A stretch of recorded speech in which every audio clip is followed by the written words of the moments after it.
into rituals. In other words, appearances, times, dates, celebrations, rituals. And he forgot that this is actually science. Moreover, not only that, we went further down to say that we should separate those separatists. Separatists, they want to separate the deen from dunya. And they have an idea that Islam came only for deen. And all you're supposed to do as a Muslim is just sit and pray and don't do anything else. Allah will give. SubhanAllah. Who denies that Allah gives? Allah gives for everybody. Allah gives the believers and the unbelievers. Allah gives the insects.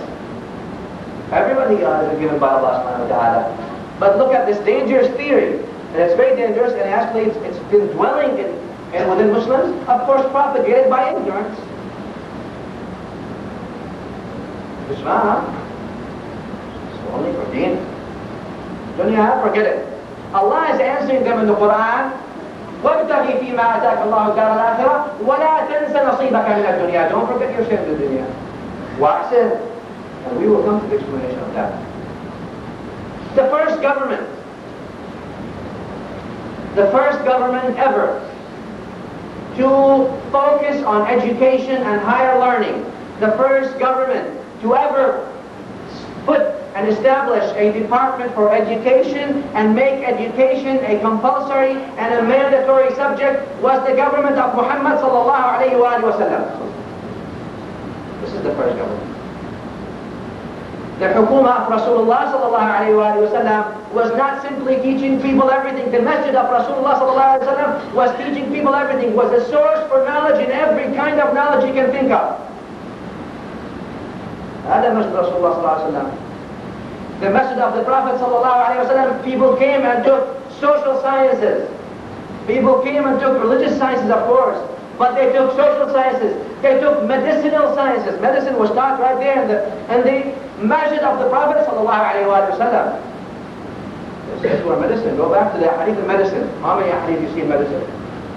قال محمد صلى الله عليه وآله Rasulullah. What else do you want?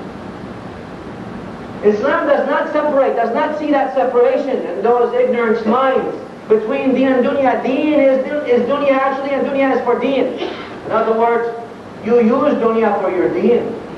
And you utilize what you have, what Allah has given you in this dunya, why? For your deen, because deen is not there to tell you should just go and only pray. Deen tells you to work. Deen tells you to be creative. Deen tells you to be genius. Deen tells you to go and discover. Deen tells you to go and learn physics, and tells you to go and learn math, and tells you to go and learn chemistry, and tells you to go to learn geology and geography. This is what deen is. As-Sahaba radiallahu anhum, you think now when we read about the Sahaba, if you read the book Hayat Sahaba, for example, you say, MashaAllah. You see all knowledgeable. But do you think the Sahaba were knowledgeable at the beginning? Of course not, not all. How can they be knowledgeable? Who taught them? Rasulullah sallallahu alayhi wa sallam. Many of the Sahaba, and most actually, not many, most of the Sahaba were unlearned at the beginning. Unlearned. Older people, most of them were older people. Most of them were from a low, so-called socio-economic level at the beginning especially. Who followed? The slaves. The people that didn't have really the power. The people that had the power, they didn't want to follow. How can they follow? We lose our positions. We can't follow. Because if you follow, you lose your position. I don't want to follow. So, many of them, most of them were unlearned, unlettered. But what happened to those Sahaba? Many of them were men. Many of them were women. Many of them were old, very old, young, all kinds, all ages, all backgrounds. What did they do? The first thing is they learned. They learned. They learned. And after they learned, they became teachers themselves, and then they taught. Someone says, because when we teach the religious knowledge, many people say, well, you know, I'm too old now. I mean, my mother is 60 years old. Can she learn? She has to learn. Well, the Sahabiyat, many of the female Sahaba were also old. They still learned. Many of them fought. Maybe I'm fighting wars with the female Sahaba. One time, inshallah, we'll talk about the role of women in Islam, but that's not our topic right now. So Sahaba learned, acquired that knowledge. Where was that knowledge? In the center of knowledge. Where was the center of knowledge? The masjid of Rasulullah sallallahu alayhi wa sallam. Moreover, I'll give another example. And the life of the Prophet sallallahu alayhi wa sallam is full of examples of knowledge in the deen and dunya. Both. After the battle of Badr. After the battle of Badr. What happened? Muslims took POWs, prisoners of war. POWs, please come. We treat you according to the Geneva Convention? No.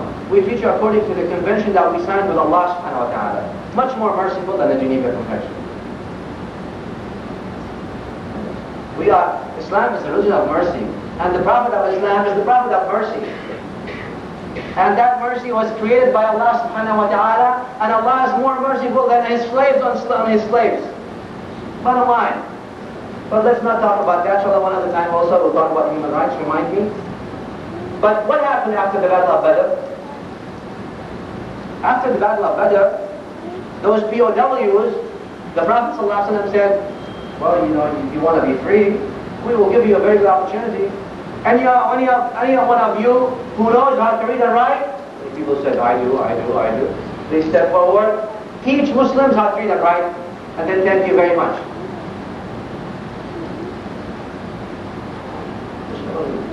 Teach them how to read and write. Teach them sciences. The first university, dear brothers and sisters, that was established in the Madina of Rasulullah sallallahu alayhi wa sallam. And that university has fine graduates, and the graduates are the Sahaba and Ahl Bayt of Rasulullah sallallahu alayhi wa sallam. Those are the fine graduates of that university. And don't ever think that that was not a university. It was a university by all means. More than that. Imam Zayn al-Abidin Ali ibn Husayni, one of the Imams of Ahl-Sunnah wal Jama'ah, he had a university. Where was his university? In his home. The university was there in his home. The University of Zayn al-Abidin. How many people graduated from the University of Zayn al-Abidin? 100,000 scholars throughout his life. 100,000 scholars graduated from one scholar. 100,000 scholars. He used to, how did he do it? Because he had that mandatory staying home. He couldn't leave home by the government at that time. So he used to go and buy the slaves. Buy slaves. At that time you could buy slaves. So he went and bought slaves, lots of slaves. And he had a huge place, huge land in the desert. And he would bring these slaves and he would give them a crash course for 1 year. 1 year crash course. You have to study. After that 1 year, you say, where are you from? I'm from Yemen, I'm from Arabia, I'm from this, I'm from that. You're free. Go and teach your people now. Everything.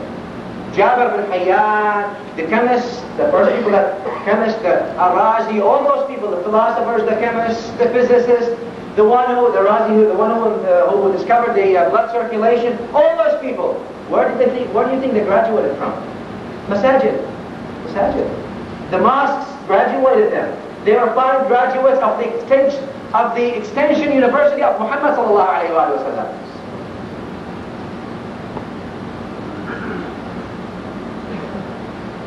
Those people who try to say, well, you know, religion is not supposed to only be, you know, you should pray, fast, and that's all you have to do. Then you're a good Muslim. And if you do anything else, a'udhu billah, you're wasting your time on other things. Moreover, some people now in some masajid, in many of the Muslim countries,